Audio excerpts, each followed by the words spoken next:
Hey there, and welcome to the Business Spotlight series. I'm Stacy Kovitz, your host and your nosy AF meta ad strategist.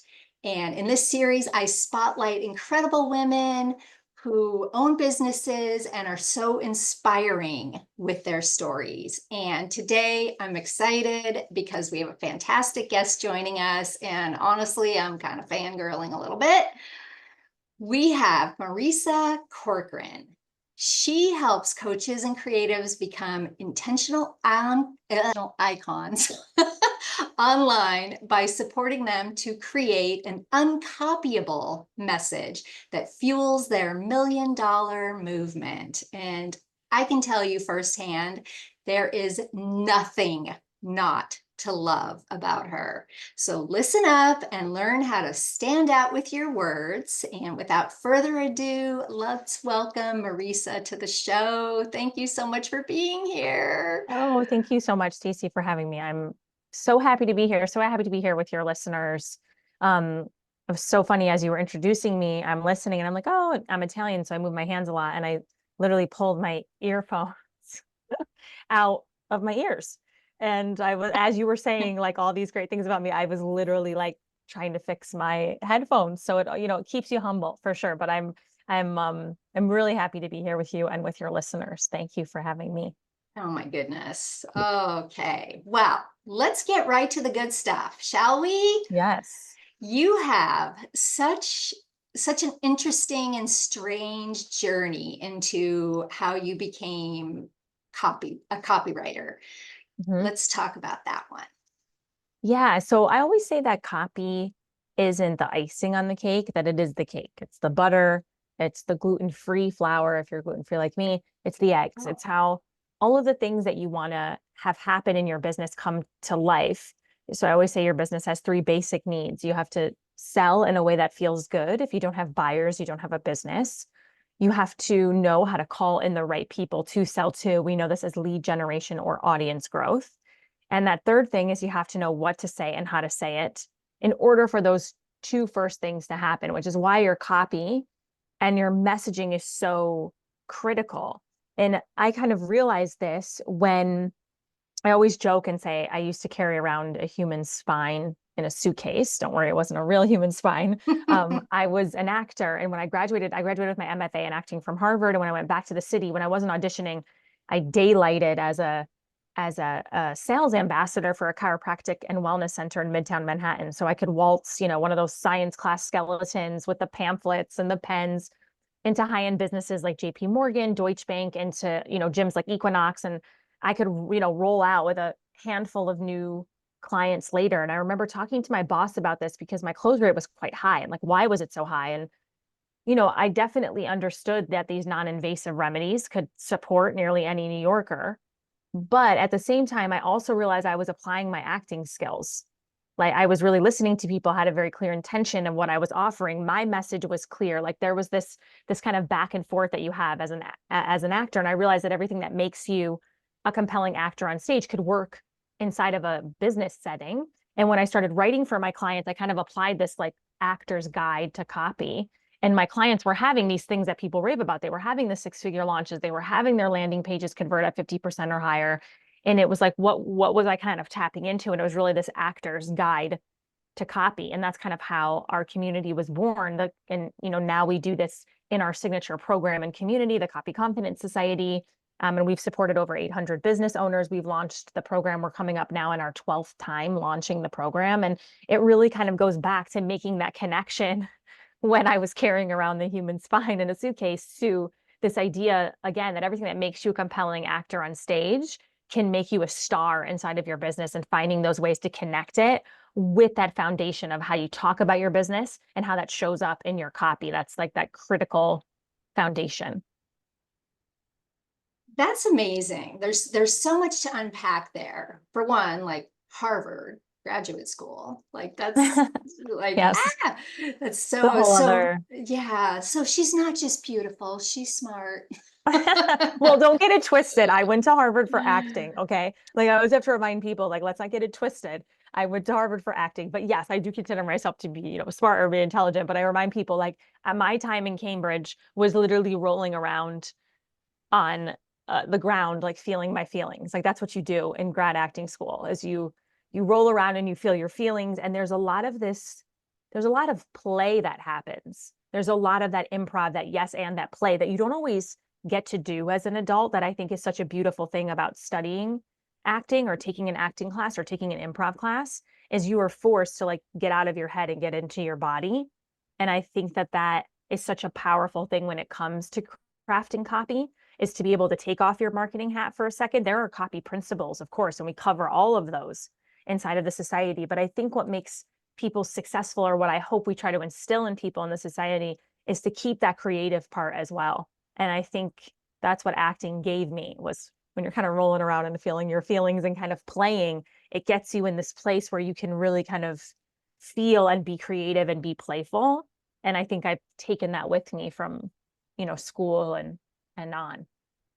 Okay, so I will say, as one of your students, and I won't hang my head in shame, but I'm only a little bit through the course, but I love it. I love the playfulness. I love that you say, just, don't worry about anything. We'll get to that. Right now, let's talk about, and I love I will say, okay, now I'm rambling, but I will say the one thing that really stuck out was, we're not going to talk about your ideal client right off the bat. Right? We're not going to go, okay, who is she? Does she shop at Nordstrom? Does she, like, that's not the very first thing. You say it's important to talk about us and learn what our words are and how we speak, because that's really what's going to resonate when we're trying to attract our ideal client. I hope I got that right, right? No, you did. You nailed it. And for most, a lot of people, if you're a coach, you're a service provider, you're a creator in some way, it's kind of a personality driven business. Like you are the face of that. So being able to feel really confident in who that is, because we have to remember that people make purchasing decisions based on two things. One is what you're selling, something that I want or I need. That's your messaging. So we have to first make sure that how you're talking about what you do is clear, it's specific. And then the second way that people make purchasing decisions is, are you the person that I want to do it with? Do I get a sense of your voice, your vibe, your values?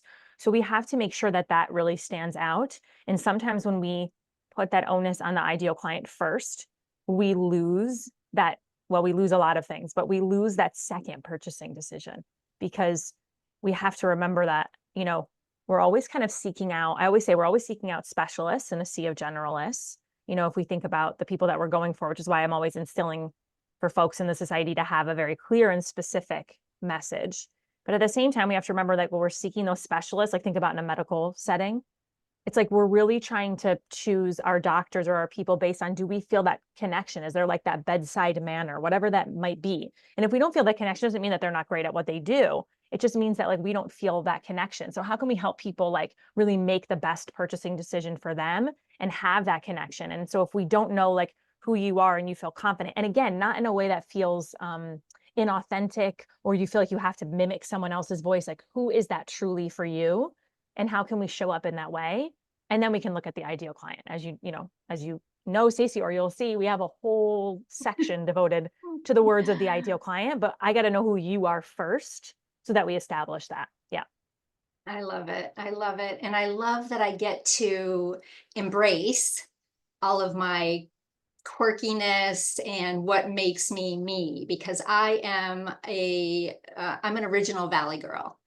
So I was born and raised in the Valley, the real Valley, from the song and everything.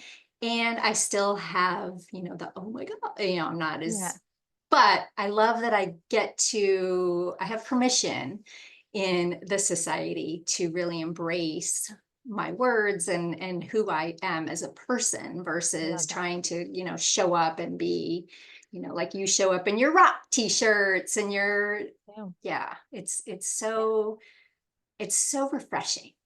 I Great. love it. Oh, I love that. Thank you for sharing that.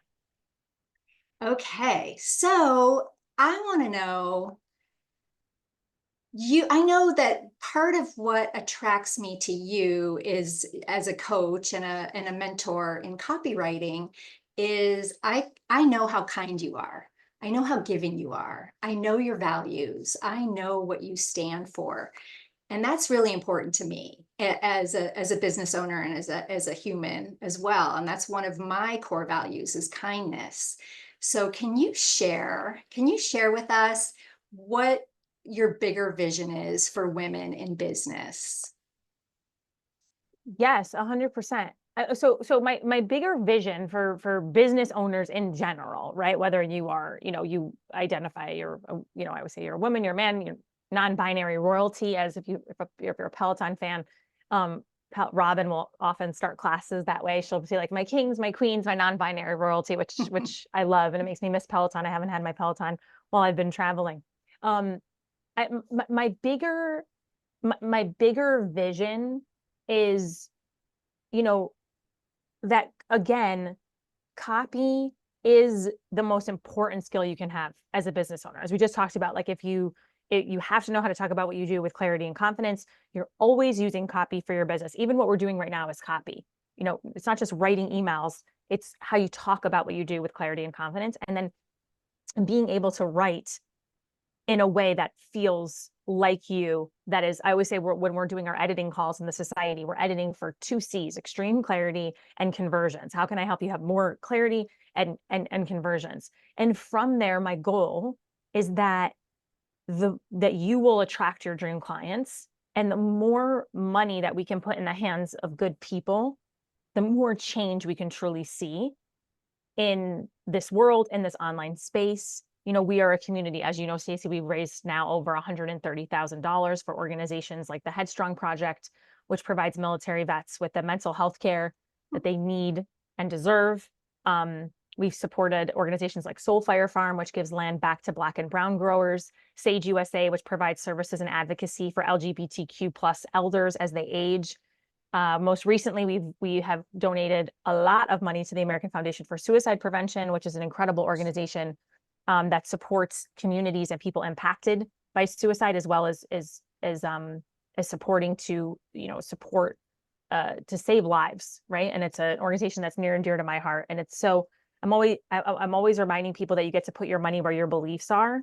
So the more money that you can create in your business, the more change that you can start to create, whether that's like giving back to charity or using your platform in that way. And I always tell people we can start in small ways. It doesn't have to be massive. I talk about in the Copy Chat, which is my signature summit that we do once a year.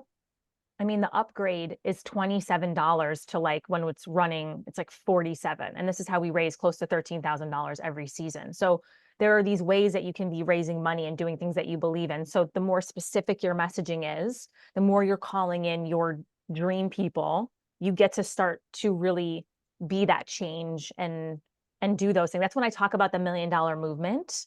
I don't just mean like you making $1 million. My $1 million movement is, can I raise $1 million for charity? Like, and I'm I'm $130,000 on the way there, right? Like, can I raise $1 million? That's my $1 million movement. So when we talk about $1 million movement, it's not just helping you make $1 million. Let's do that too. But what's your $1 million movement look like? And how can we do that? That's like the bigger vision. But we can't do that if it's not clear how you help people in the world, and if it's not coming across why you are the best choice for them. Oh my goodness. Oh my goodness. So much goodness. Okay. So, what would you say? Because everyone has heard email is your how you make your money, right? You need to have your email list. You always have that you own that, all of the things about email. But a lot of us are wondering, no one ever opens my email. What would you say would be some tips for people like me and the audience? How do we get people to open up and read, and not only read, but love our emails? Yeah. Oh, such a great question. So there's two components. So in order to get people to open your emails, right? Like, how do we get it to stand out in your inbox? So I actually have a resource around this called the 50 plus scroll stopping subject lines. And there's 3 subject line formulas that can help you. And so I'll share one of them with you of the 3. There's one called the Cosmo concept. So if you I always joke and say, I think why I was naturally great at copy when I started, and then of course I learned. But I think what made me naturally great at it was not just my acting, was the fact that I spent most of my childhood reading magazines, like so much. So my great aunt Alice was like a big magazine person. There was always magazines in her house. And so I always joke and say, like, I grew up like, I thought she always had cough drops, and I thought cough drops were candy. So I joke that like I'm immune to cough drops, like they Aren't don't do they? anything for me, because they were always in a bowl in her house along with like butterscotch candies. And so like I joke with my brother about this all the time. I'm like, when I'm sick, a cough drop does nothing for me. I'm like immune to them, because I was like sitting in my great aunt Alice's house, like popping cough drops and like reading the National Enquirer, okay? Or like soap opera magazines or whatever. But magazines are set up for you to keep reading. If you look at the cover of a magazine on their way out of a grocery store, it's to entice you. It's like a subject line right there. So I tell people, you don't even have to go out and buy the magazine. Google Cosmo covers, right? Go to Google Images and just click through and look. And you will see all these great headlines that you could use as a subject line. So let's say it was like, you know, four best, sometimes Cosmo is like, love or relationship related. So it might be like, the four best, the four things that make you like a great kisser. I don't know. I'm making this up. And it's like, okay, how could I take that and swipe that for my own niche? Okay, the 4 tips that will get your next email opened. That might be in my niche. Oh, So it's okay. taking the covers of a magazine, and it doesn't have to just be Cosmo. Other great magazines for this are like Women's Health is great for this.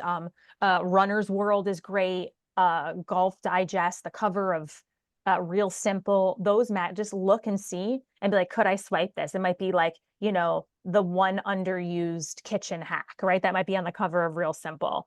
And then you could transform that into, let's say you were somebody who supports people with like migraines or headaches. It could be like, the one underused hack to cure your next migraine, right? And so this is going to make people more likely to open your email. So when in doubt, Google a Cosmo cover, find one that speaks to you, and turn it into something that can work for your email. So that's one. And then on the inside, I mean, there's a few things, but I would say the main thing is making sure that you are really clear about your intention of that email. I think sometimes we kind of write, it's like, how do you want the person, when you're writing to them, the reader, to feel? Like, what do you want them to really get? So really that idea of writing to one person. So my writing mentor that taught me so much of my copywriting, the great Mary Glazer, one of the greatest copywriters ever, always talked about that she was always felt like she was writing her emails to her best friend, Carrie. And so like, how can you put that specificity, like you're writing to that one person, and how can you make the email feel more like that? Because that's going to make the email feel like you're writing to a friend. It feels more relatable. There's a connection there that you can create. That's amazing. That's all such great. And so like we could implement that right now, right? Yes, yes. Go Super, super swipe from simple. Cosmo magazine and say, okay, if I was writing this to my one friend, how would I change this? Would I write this as formally as I think? Would I have these chunky paragraphs? What would it make, how does it change my tone a bit? And practice with that a bit. Wow. Okay. Yeah, your emails are so fun. So fun. Okay, let's see. I want to know, because I know that you offer, this is how I was introduced to you by Emily Reagan, and The best. she's the best, right? I go to a lot of webinars and summits and all of those things. I've been in the online space for a very long time. And to me, it's like, okay. She talks you up, Marisa Corcoran, like, yeah, whatever, right? And then I Right. show up and I'm like, tell me more. Who are you? So that's how I found you. And of course, I was hooked ever since.